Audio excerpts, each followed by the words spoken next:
Hello दोस्तों, नमस्कार। हम बात करेंगे हमारे भोजपुरी का पावर स्टार पवन सिंह का 2 गाना का शूटिंग कंप्लीट हो गया है। जी दोस्तों, और ये गाना का फ़ोटो भी लीक हुआ है और सोशल मीडिया पर बहुत तेज़ी से वायरल हो रही है।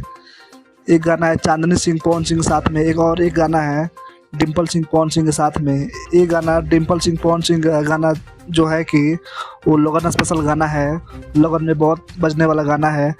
दोस्तों, अगर आप लोग हमारे चैनल को लाइक सब्सक्राइब नहीं किए तो करके जुड़ जाइए ताकि भोजपुरी खबर सबसे पहले आप लोग के पास आए। और बताया जा रहा है कि पवन सिंह और सोम्या पोखरेल का एक गाना शूटिंग हुआ था, लेकिन पवन सिंह के फैन का कहना है कि सोम्या पोखरेल और पवन सिंह का गाना नहीं आना चाहिए। इसलिए सोम्या पोखरेल बोली थी, विवाद की थी कि पवन सिंह कौन है मैं नहीं जानती, इसलिए पवन सिंह का फैन गुस्सा हो गया है। और आप लोगों के बीच में चांदनी सिंह पवन सिंह का गाना और डिम्पल सिंह पवन सिंह गाना आप लोगों के बीच में बहुत जल्दी गाना आने वाला है। जैसे ही गाना का रिपोर्ट आएगा आप सबको मैं न्यूज दे दूंगा। जी हाँ दोस्तों, तब तक के लिए धन्यवाद। मिलते हैं अगले वीडियो में। अगर हमारे वीडियो को लाइक सब्सक्राइब नहीं किए तो कर लीजिए।